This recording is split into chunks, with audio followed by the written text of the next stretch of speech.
Welcome to Mustache Madness Moments. This is where we start in the day with a mustache. I've already had a little bit of sips, it's a little bit wet. But I can barely get the coffee into my mouth. Like, I don't know how to do that. Okay, this makes me feel really dumb. We're going to go work on this. I just wanted to show you the before so we could show the after as well.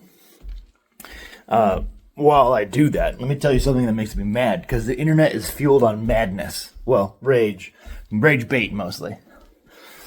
So you know what really makes me mad about the way students use AI in my class? It's not that they're cheating. You know what it is? It's the way they cheat. I don't care that they lie. I don't care that they use AI to do all the work. I'm just mad that all the stuff they submit is just shit. It's badly written nonsense that when I have to read it and put it together, it's just garbage. And that really pisses me off. You have one of the most powerful systems with billions of dollars in investment being poured into it to help make this thing better and less shit, and all you can do is the shit. That's awful. I'll have a new take after a shower. Step 2. Making progress.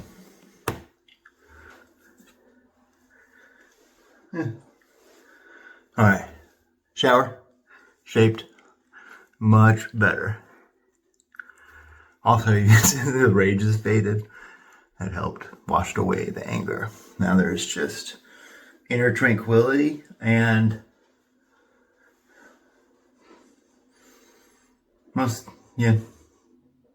desire for coffee. I got it. Wait. I still need to shape the mustache. Mute.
Unmute.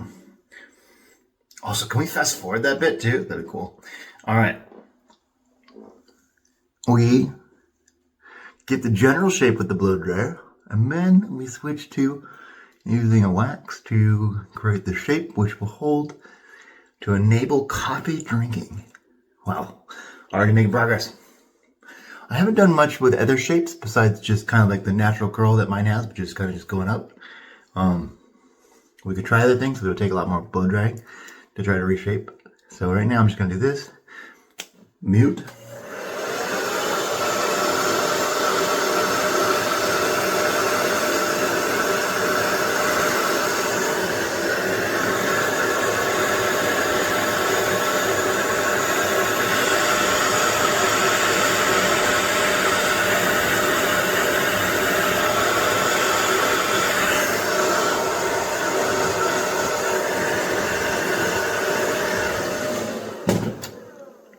Unmute. So what I was trying to say in my rage-fueled commentary before I took a shower was it's really hard to see students submit shit, because for a long time, professors have always seen students submit low effort, low quality assignments, and that's kind of been, that's just a normal cost of doing business. And maybe you're lucky and you're in a school where every student tries their hardest and puts their full effort into it, but my students have jobs, they have families, they have kids, they have deadlines, and they often put together something that is lower quality than I would be comfortable submitting or sharing with people in any context ever. But we've dealt with that for 10 years, or others have for longer, because that's okay.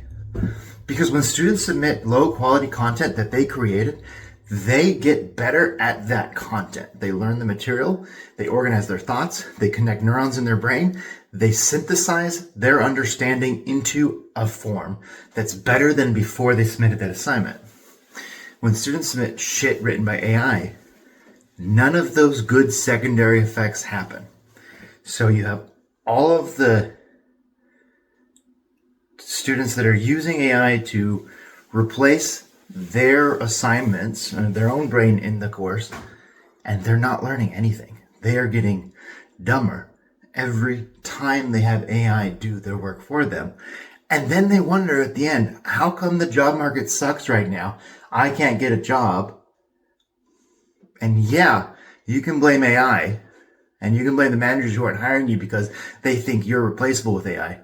But if you are replaceable with AI, every time you cheat on an assignment, every time you have the AI do the assignment for you, you're proving those managers right. I don't think you can be replaced by AI, because I've watched it happen in my classes, and let me tell you, it's shit, and you don't learn anything with it.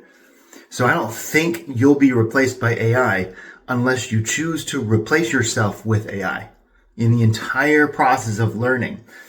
And that is something I see more often than I have ever seen it before. The epidemic of AI replacing student thought and engagement scares me. My estimate right now is 40% of my students have AI do 90% or more of the work and thinking in my class. 20% of them have it do 100% and don't even look at it. 60% are somewhere in the middle. But that's a lot of people who have given up on the process of learning.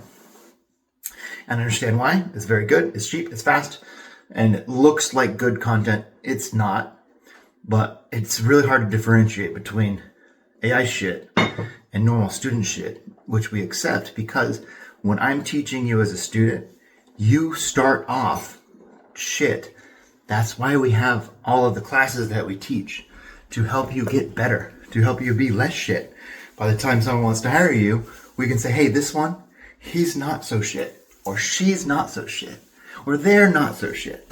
And we can just go and say, we validated these people to some level, that we've gotten them past the shitty days. At least we've tried. But if you don't have AI do it, if you have AI do it for you, you don't.